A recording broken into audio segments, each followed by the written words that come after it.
Ito yung strawberry natin, guys. Tingnan nyo, ang lalaki. Diba? Nakakatuwa, oh.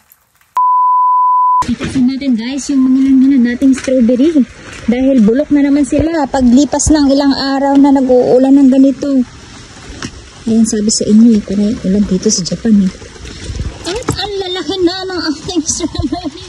Oh my gosh! Ayan, guys. Tingnan nyo, oh, mabubulok na naman siya sa ulan. At palamog na naman siya sa ulan. Ayan, oh. Kunin na rin natin to kahit medyo hilaw pa siya kaysa tumabang siya ng husto dahil kakaulan. Ang ganda ng ating strawberry, guys. Oh, malaki. At meron tayo dito sa ilalim. Ayan. Look at that, guys. Diba? Araw-araw tayo nakakapitas ng strawberry at ito pa nga. Wala na. Labog na to sa ulan. Ayan, oh. Palamog na siya. So, sama na lang natin yan sa swamp fertilizer natin. At aayusin natin ulit yung ating net dito kasi nakalapag sila, guys. Ayan. Hindi masyadong nakaangat itong ating net kasi bitin yung pagkakagawa natin ng net natin. Supposed to be dapat ay nakaangat sila. Pati itong ating kulay itim na undernet nila ay i-retouch natin. So, ayan, ang dami natin ang abangang bunga. At look at this! Kuhanin na rin natin itong isang maliit. Ayan, kasi isa malamog siya ng ulan. Dahil maghapon pang uulang at magdamag uulan. So, ayan. Ayan na naman yung harvest natin ng strawberry at ang lalaki ng ating strawberry, diba? Wait lang. Ito yung ating swamp fertilizer, guys, na ginawa. Mailapag ko lang saglit at baka malaglag pa dito sa swamp. Ito yung ating swamp fertilizer. Ayan. Kung saan ay mga balat ng saging, ng mangga, ng ating strawberry, at ng mga dahon na natatanggal natin. And then ito, binili ko lang to sa Daiso. Yan yung pinanghahalo ko. So, iba't ibang nutrients na yung nandyan, guys. Ang maaamoy nyo, normal lang na amoy imbornal. Pero yan yung nagpapahealthy sa kanya.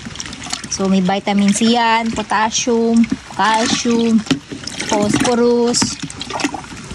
Lahat ng kailangan ng isang halaman ay nandyan. So, tatakpan lang natin para hindi siya tuluan ng husto ng ulan. Kasi mapaw yung tubig niya at tumabang yung ating timpla. So, ayan, guys. Ganyan lang. Diba? Nakakatuwa, oh. Pag nililes talaga natin yung mga bunga niya at bulaklak, ay malalaki yung kanyang mga bunga. Lahat sila, guys, kanyang kalalaki. Ayan. Diyan. Diba?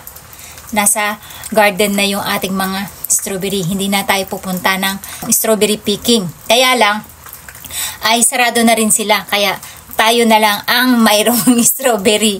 Kaya wala na rin mabibilin sa mga supermarket dahil tapos na yung season. Pero tayo ay meron pa. Kaya mabilis matapos yung mga season nung nasa plastic house or yung greenhouse kasi mas mainit na ang temperature sa loob ng greenhouse kumpara sa labas. Kaya tapos na yung mga greenhouse. Yung mga nasa labas naman. Ang lalaki, guys! Look!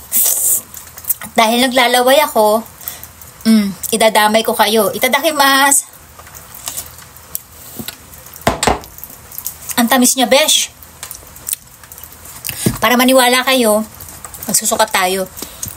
Actually, magdamag nag-ulan kahapon. Kung nahinog siya nang hindi nag-uulan, possible na mas matamis yung kanyang magiging result. At ayan na nga. Walang cut to. Nagmamadali lulan. Yan, di tuloy nasakto lahat. Okay, silipin natin. Nasa 9, guys. Ang sarap, oh. Tingnan nyo.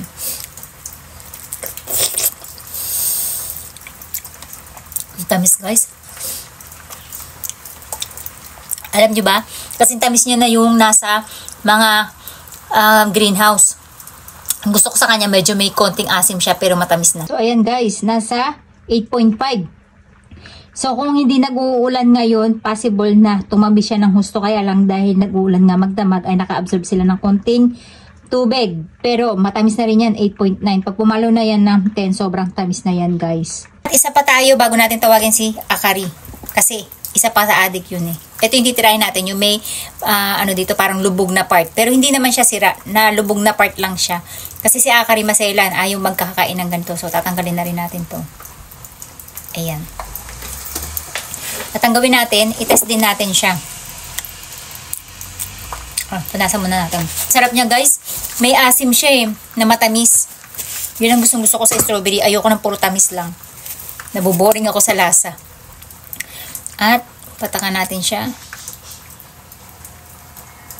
Ayan. Diba?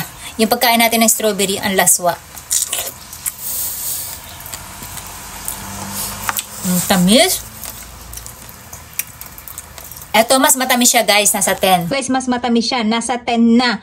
Kung mapipitas natin to sana ng mainit na mainit yung panahon, possible na pumalo pa yan ng 12 to 13. Ayan, patamis na yung ating mga strawberry, nakakatawa. At ibibigay naman natin ito kay Akari para may vitamins siya. Hindi ko talaga pinapainom ng mga kung ano-ano yan, kundi yung mga natural na fruits lang. Ayan guys, may vitamin C na naman tayo. At ito nga yung mga strawberry natin guys, ginamit na lang natin pan-decorate dito sa ating cake kung saan ay birthday nga pala ni Aska ngayon at wala tayong time para makabili sa labas. Kaya gumawa na lang tayo, buti na lang meron tayong extra cake na binili kahapon. So yun na lang ginawa kung pang sponge cake niya at ayan nga, meron tayong chocolate bar na tinunaw natin kasama ng condensed milk. At buti na lang may stock tayo nitong ating black crunch kung saan ay palagi akong bumibili ng mga pang-decorate ng cake. Ayan, tingnan nyo, nagamit natin, di ba? At ang cute ng strawberry natin, ayan, binaligtad lang natin kasi nga ay para hindi makita yung dahon na medyo nalanta kasi kanina umaga pa natin siya pinitas. Ayan na guys. At happy birthday Ate Aska, I love you.